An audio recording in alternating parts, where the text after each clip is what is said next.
Han drummed his fingers against the polished surface of his desk. Another quiet day at Earth's interstellar embassy. The gentle hum of the air purifiers and the occasional ping from his computer were the only sounds breaking the silence. He glanced at the clock. Only 2 more hours until he could return to his quarters. A flash of blue light interrupted his thoughts. The holographic projector embedded in his desk flickered to life, displaying a pulsing symbol he recognized immediately: the Galactic Women's Tribunal, an organization so powerful that even mentioning their name made most diplomats nervous. Han sat up straight, his heart suddenly racing. The symbol rotated slowly, revealing an official summons addressed directly to him. His assistant Ju burst through the door without knocking. "Sir, did you?" "Yes, I received it," Han said, staring at the glowing message. "The Tribunal wants to see me." Ju's eyes widened. "But why? We've only been part of the galactic community for 3 years.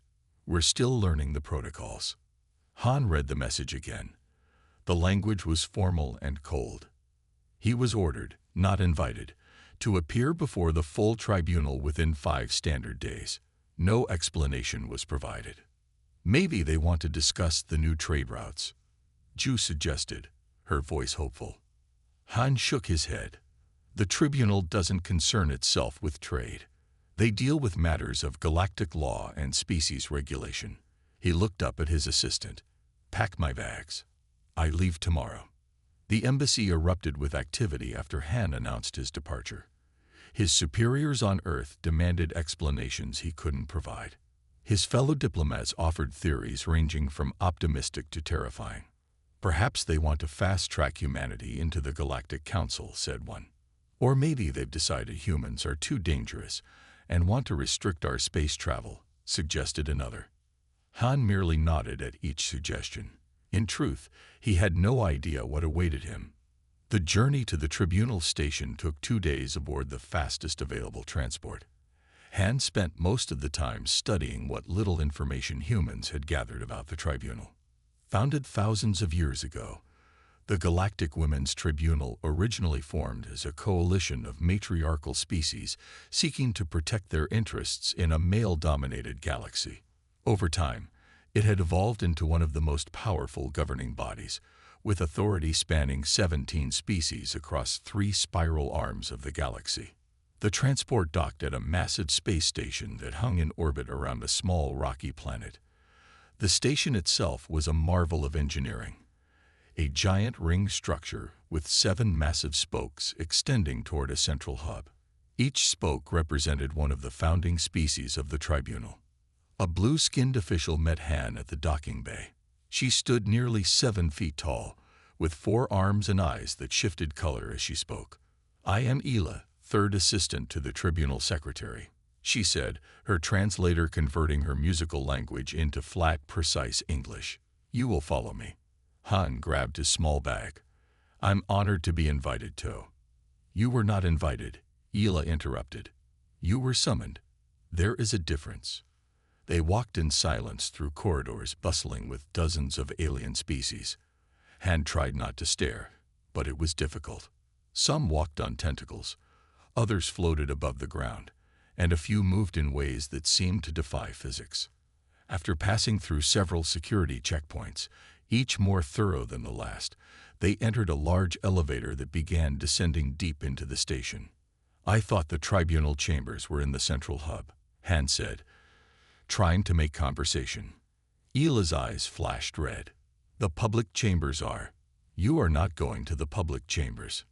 The elevator stopped, and the doors opened to reveal a dimly lit corridor. Ela led him forward without another word.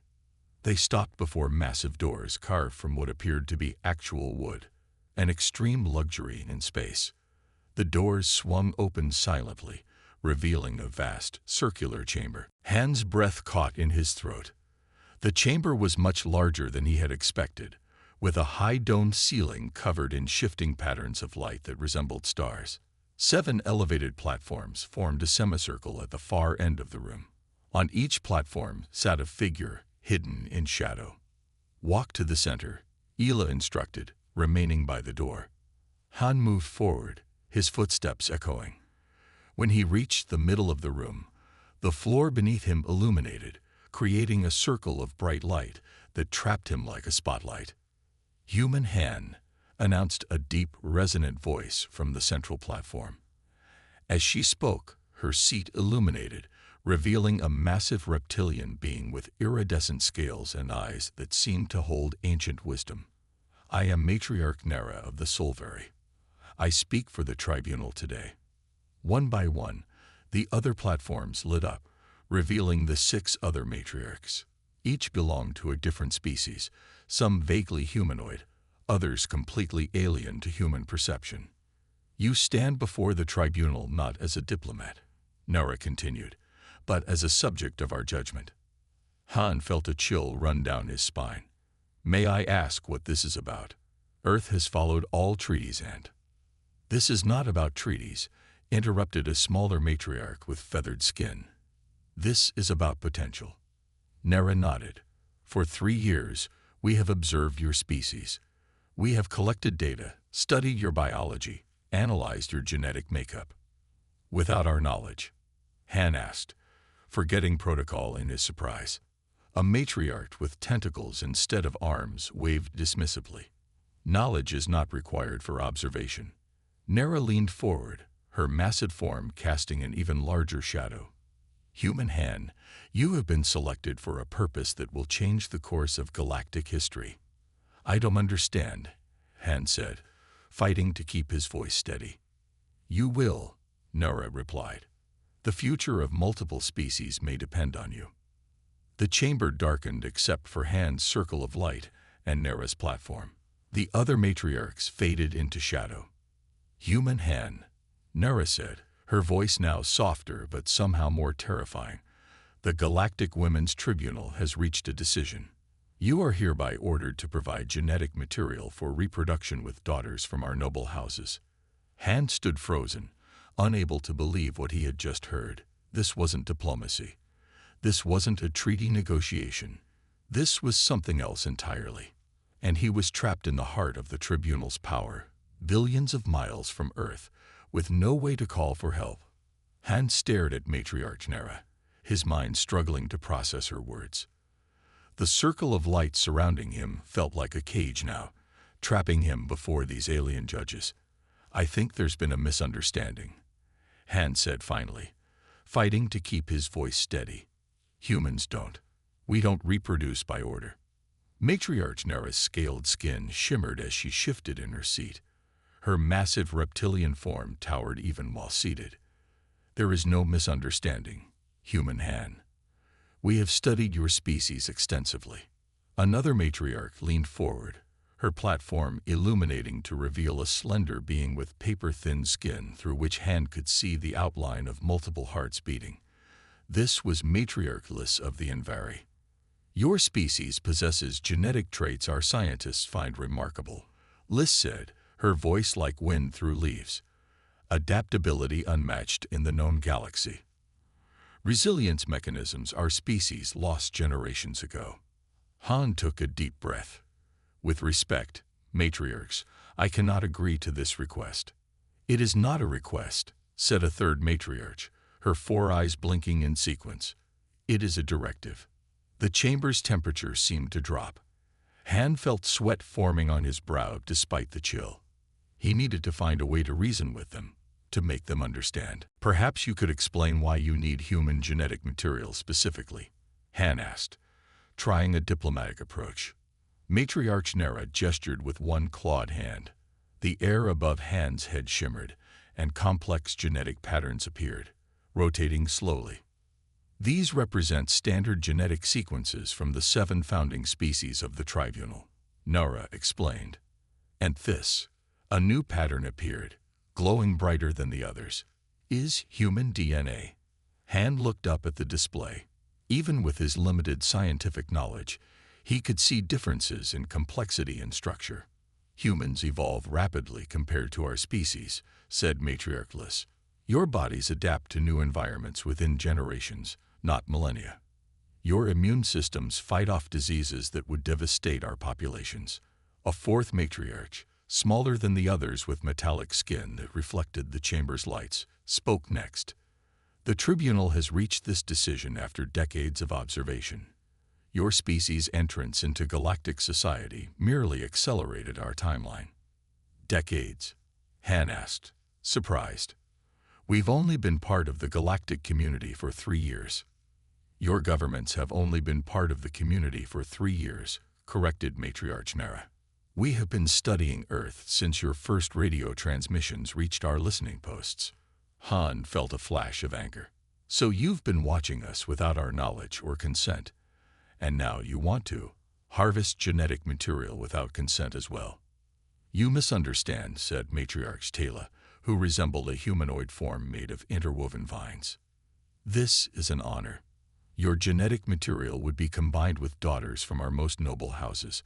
Your offspring would strengthen bloodlines spanning galaxies. I don't care about the honor, Han replied firmly. I care about basic principles of bodily autonomy and consent. No human would agree to this. The matriarchs exchanged glances, communicating in some silent way Han couldn't interpret. Interesting, said Matriarch Liss. Your concern is not for yourself, but for your species' principles. Of course, Han said, and for my own principles.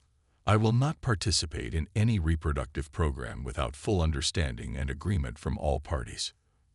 Nara's massive head tilted slightly. You speak as though you have a choice, human Han. Han straightened his back, fighting against the intimidation of the chamber and the powerful beings surrounding him. With respect, Matriarch, everyone has a choice. A low murmur rippled through the chamber as unseen observers reacted to his boldness. Your species is new to galactic politics, said the metallic-skinned matriarch. Perhaps you do not understand what the Tribunal represents. We govern 17 species across 3 spiral arms. Our authority is absolute in matters of species regulation. Earth did not agree to this when we joined the galactic community, Han countered. No treaty gives you authority over human reproduction. The Treaty of Stellar Cooperation, Section 12. Paragraph 7, quoted Liss immediately. All member species agree to participate in biological research deemed necessary for galactic stability. Han frowned. He knew that section. It referred to sharing medical knowledge and allowing biological sampling for disease prevention. That section does not cover reproductive mandates. Our interpretation differs, said Nara dismissively. Han took a deep breath. Arguing legal technicalities would get him nowhere. He needed to change his approach. May I ask why now? He said. Why me specifically? The matriarchs exchanged glances again. You were selected based on genetic screening, answered Liss. Your specific genetic markers show optimal compatibility with our houses. When was this screening done? Han asked. I never consented to genetic testing. During your diplomatic orientation, said Taylor. The medical examination. Han remembered the extensive health checks all diplomats underwent before receiving clearance for interstellar travel. They had taken blood samples, tissue swabs, all supposedly to ensure he carried no pathogens dangerous to alien species. You used our medical screening for genetic selection, he said, the realization making his stomach turn. That's a violation of trust. It was efficient, corrected Nara, and necessary. Han's mind raced. He needed to find some way out of this situation, some argument that would reach them.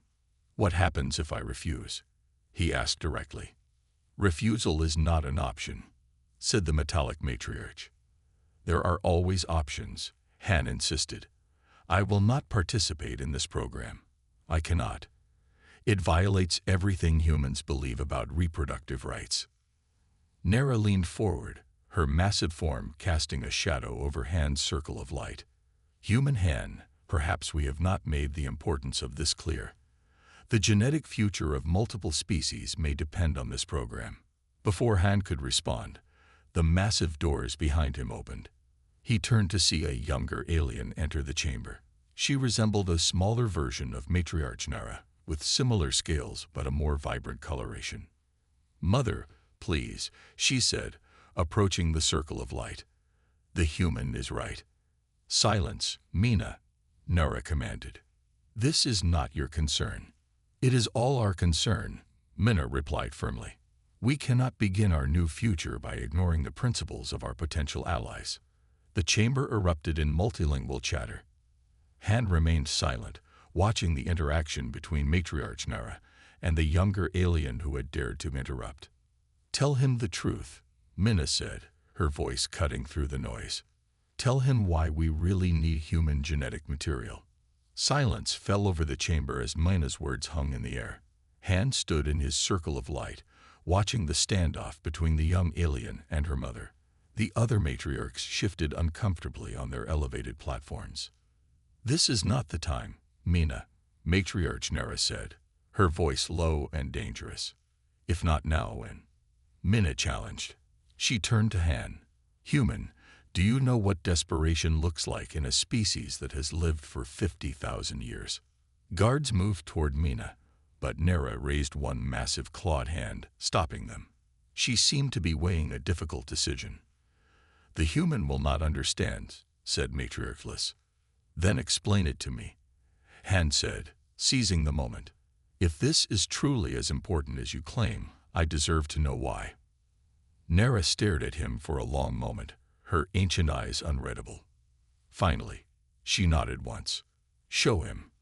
The air around Han shimmered as holographic displays appeared, surrounding him in a dome of light and information. He saw genetic sequences, population charts, and medical data from multiple species. What am I looking at? Han asked. Mina stepped closer to his circle of light. Extinction, she said simply. 3 of our founding species will cease to exist within 5 generations. Han studied the data more carefully. The population charts showed clear downward trends. Birth rates were plummeting across several species, and genetic disorders were increasing with each new generation. Genetic degradation, Nara explained, her voice softer now. The result of millennia of selective breeding and genetic manipulation. We tried to perfect our species, said the metallic matriarch. We engineered out diseases, extended lifespans, enhanced desirable traits. But nature demands variety, continued Liss. Without it, the foundation of life itself begins to crumble. Han began to understand. Your genetic pools have become too limited. Yes, Mina confirmed. My species, the Solvari, once numbered in the billions. Now fewer than 10 million remain. Each generation is weaker than the last. Birth defects are common. Many eggs never hatch. The holographic display shifted, showing more detailed genetic information. Han could see the comparison between healthy genetic sequences and the degraded patterns of the affected species. The Unvari are even worse off. Mina continued, gesturing to Matriarch Liss. They have not produced a viable birth in 3 years. Han felt a wave of empathy. Despite his anger at being brought here against his will, he could now see the desperate situation these species faced. And humans can help with this, he asked. Human DNA contains remarkable repair mechanisms, Liss explained. Your species has survived multiple near-extinction events in your evolution. Each time, you emerged stronger. Our scientists believe human genetic material, properly integrated, could restore viability to our degraded genomes, said Nara. Not to make us human, but to make us whole again. Han nodded slowly, processing this information. I understand your crisis, and I sympathize, but there must be a better way than forcing individuals to reproduce. We considered other options, said the metallic matriarch. But direct reproduction creates the strongest genetic bonds. On Earth, we have advanced gene therapy techniques, Han countered. We can repair damaged DNA, treat genetic disorders, even modify specific genes without requiring physical reproduction. The matriarchs exchanged glances. Such technology exists, asked Liss. Yes, Han confirmed. We've been using it for decades to treat genetic diseases. With your advanced science, I'm sure you could adapt our methods to help your species. Impossible, hissed another matriarch who had been silent until now. Our traditions do not allow artificial manipulation of our sacred genetic lines. With respect, Han replied, your traditions have led to this crisis. Perhaps it's time for new approaches. Minna nodded vigorously. This is what I've been saying, Mother. Our old ways are failing us. We need to adapt or we will vanish. Nera's eyes narrowed as she studied Han. You would help us, even after we brought you here against your will. Of course, Han said without hesitation. Earth would gladly share our medical technology to help prevent extinction. That's very different from forcing individuals to reproduce. The conservative houses will never accept this, warned the metallic matriarch. They will if the alternative is extinction, Minna countered. Han looked up at the 7 matriarchs. Let me propose an alternative. Earth can share our gene therapy technologies. We can establish a joint research program to adapt these techniques to your species' needs. No coercion, no violation of consent, just scientific cooperation. The chamber fell silent as the matriarchs considered his words. Han held his breath, hoping he had found a way out of this impossible situation. Finally, Nera spoke. Your proposal has merit, human Han. But our council is divided on many issues. Not all will accept change easily. Progress never comes without resistance, Han said. But the future of your species is at stake. I will support this alternative, declared Lys suddenly. The Envari cannot wait any longer for solutions. As will I, said another matriarch. The 2 very children grow weaker with each generation. Nera looked at her daughter, then back to Han. This chamber will recess for deliberation. Human Han, you will be escorted to quarters where you will wait for our decision. The lights in the chamber dimmed, and a holographic displays vanished. Han's circle of light faded, releasing him from its grip. Minna approached him as guards moved forward. You have done something remarkable today, she said quietly. No one has challenged the Tribunal's decisions in centuries. I just offered an alternative that respects everyone's rights, Han replied. Mina's scales shifted color slightly. A smile, Han realized. Sometimes the simplest ideas are the most revolutionary. As the guards led him from the chamber, Han wondered what would happen next. He had averted the immediate crisis, but the real work, convincing an ancient galactic power to change its ways, was just beginning. Han paced the length of his assigned quarters, stopping occasionally to look out the viewport at the vast expanse of stars. 2 days had passed since his appearance before the Tribunal, and he had heard nothing since being escorted from the chamber. The room was comfortable, but clearly designed for alien anatomy. The bed too large, the chairs oddly angled. A soft chime announced a visitor. The door slid open to reveal Mina, Matriarch Nera's daughter. Human Han, she said, entering with a slight bow. The Tribunal requests your presence. Han straightened his uniform. Have they reached a decision? Not exactly, Minna replied. Her scales shifted color in what Han had come to recognize as discomfort. The council remains divided, but some members wish to discuss your proposal further. She led him through corridors different from those he had traveled before. Instead of returning to the massive judgment chamber, they entered a smaller meeting room where 5 aliens waited around a circular table. Han recognized Matriarch Lys of the Envari immediately. The other 4 were unfamiliar to him, younger representatives from different species, judging by their formal attire. Han, Lys greeted him, her paper-thin skin rippling slightly. Thank you for joining us. This is not an official tribunal session, Minna explained as Han took a seat. Rather, a gathering of those interested in your alternative approach. A small, golden-skinned alien with large eyes introduced himself. I am Quan, Chief Scientist for the Tribunal's Medical Council. Your genetic research exchange program has merit, but I have many questions. Han nodded. I'll answer whatever I can. First, said Quan, activating a holographic display.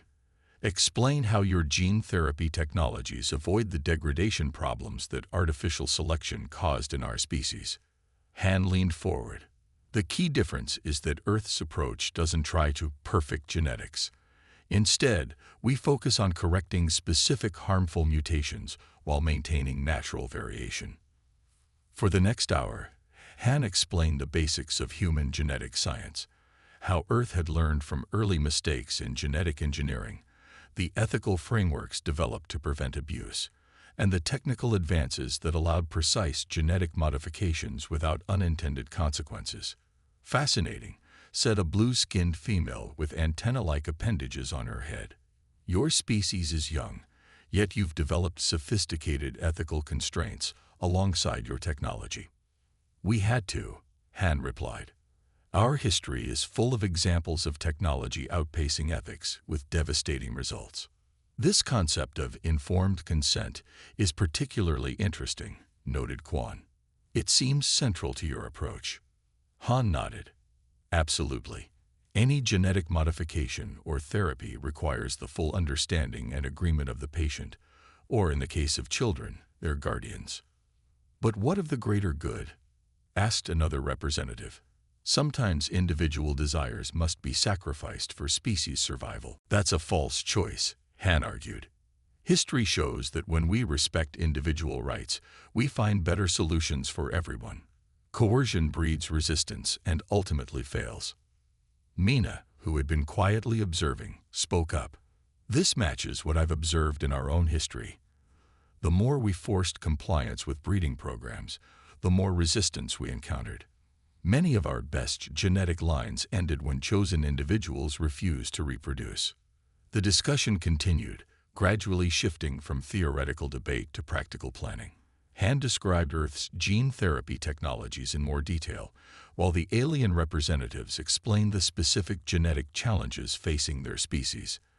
I believe we could adapt human techniques to the Envari genome within a year, Quan said finally. The similarities in basic genetic structures are sufficient.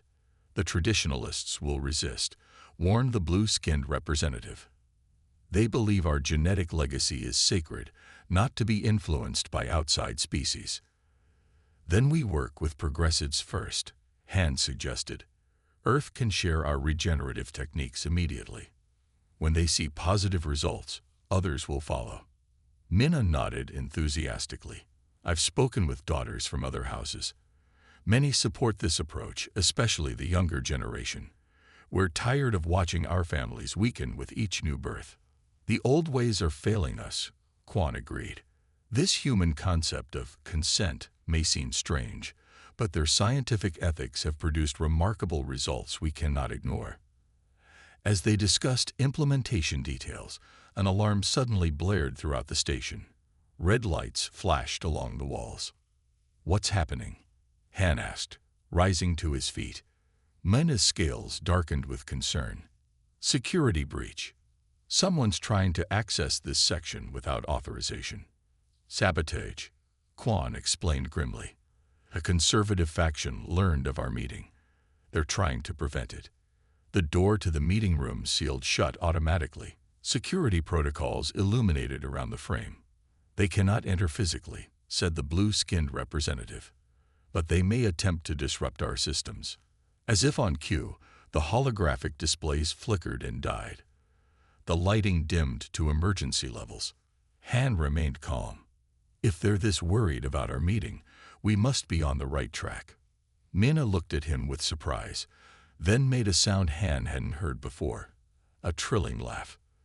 You humans have an unusual way of seeing things. We call it optimism, Han replied with a smile. Sometimes the strongest resistance comes when you're about to make a breakthrough. Quan moved to a wall panel and entered a complex sequence. I've activated independent power for this section. We can continue without station systems. Good, said Han, because I think it's time we drafted a formal proposal. Something concrete the full tribunal can vote on. For the next several hours, while security alerts continued to sound outside their sealed room, the group worked to create a framework for the first-ever human tribunal medical exchange.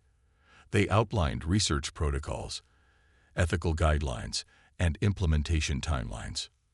This is more than a medical program, Mina observed as they finalized the document. This is a new kind of alliance.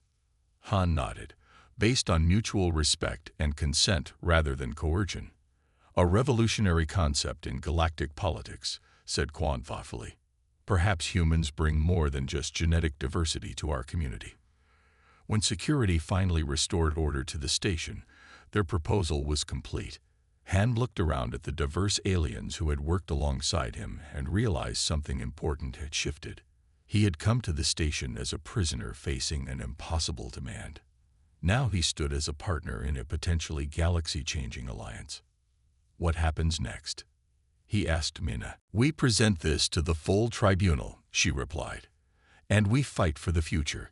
6 months had passed since Han's trial before the Galactic Women's Tribunal. Today, he stood once again in the Grand Chamber, but everything had changed. The circle that had once trapped him was gone. Instead, he stood on an elevated platform as an honored guest. The chamber was filled with representatives from 22 species, including 4 new human delegates who had arrived last month.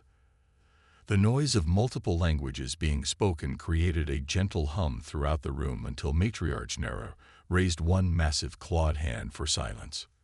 This special session of the Galactic Women's Tribunal will now begin, she announced, her voice carrying effortlessly through the vast space.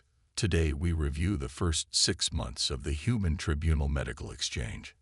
Han straightened his formal diplomatic uniform and tried to appear calm. Behind him stood Earth's chief geneticist and 2 medical specialists who had traveled across the stars to join the program. Matriarch Nera acknowledged Han with a respectful nod, a gesture that would have been unthinkable half a year ago. Ambassador Han, please share your report with the Assembly. Han stepped forward. Thank you, Matriarch. The exchange has already yielded promising results beyond our initial projections.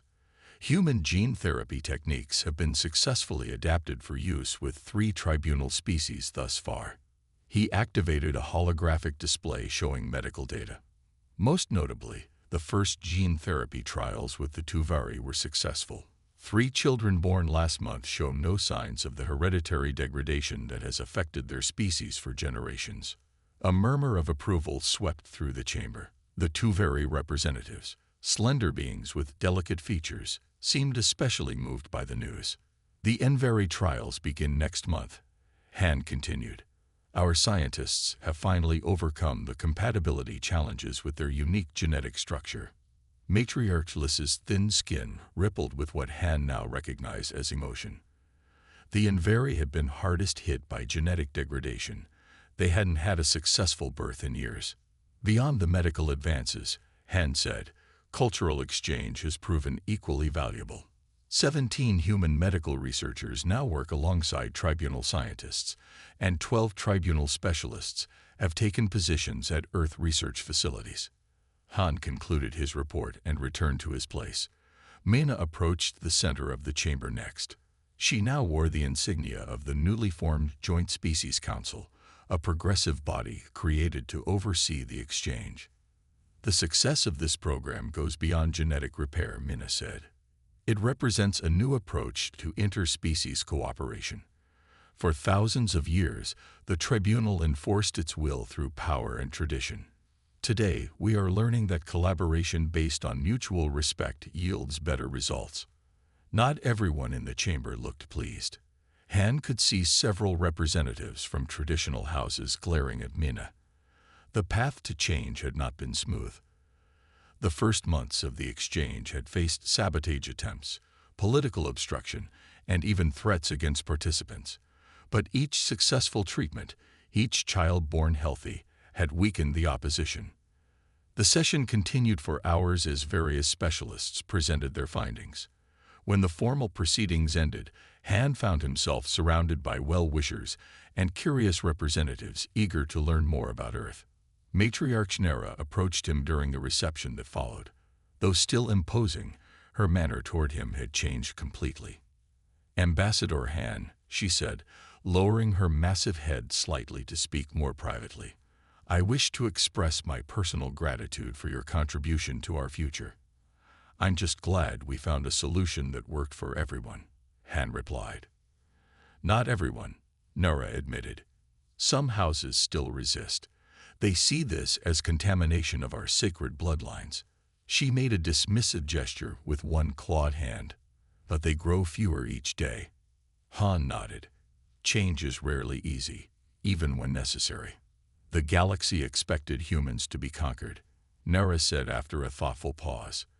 When your species first achieved faster-than-light travel, many of us assumed you would be quickly absorbed into existing power structures, as has happened with most emerging species.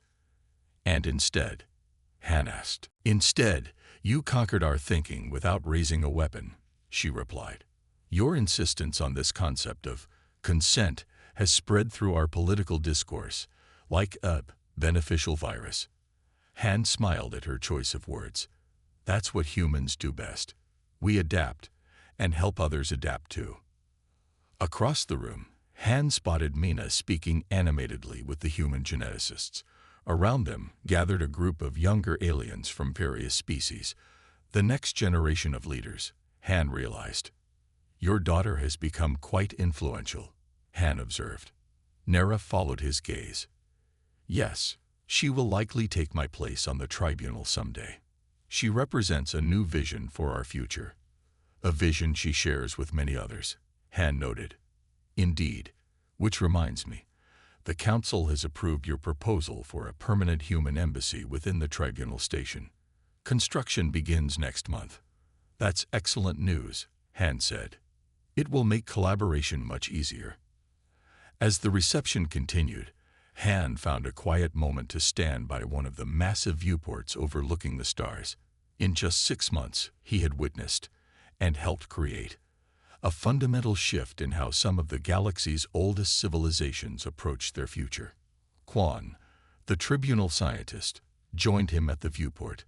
Thinking deep thoughts, Ambassador. Just reflecting on how quickly things can change, Han replied. 6 months ago, I was ordered to reproduce with daughters from noble houses. Now we're partners in the largest medical exchange program in the galaxy.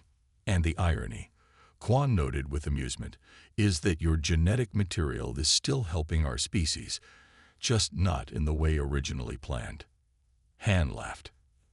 A much better way, I think. Undoubtedly, Quan agreed.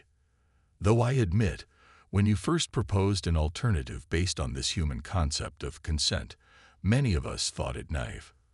How could respecting individual choice possibly save entire species? And now we understand that the wisdom of the collective comes from valuing each voice within it, Quan said, an ancient lesson we had forgotten. As Han prepared to return to Earth the following day, this time as a hero rather than a diplomatic prisoner, he packed the treaty documents that would forever change relations between humans and the Tribunal species. He had come to the stars hoping to learn from ancient civilizations. Instead, he had taught them something valuable, that even the oldest ways must sometimes change to survive. And as his transport departed the station, Han looked back at the massive structure housing the Tribunal and felt a sense of pride. Humans had earned their place among the stars not through strength or technology, but by standing firm on principles that truly mattered.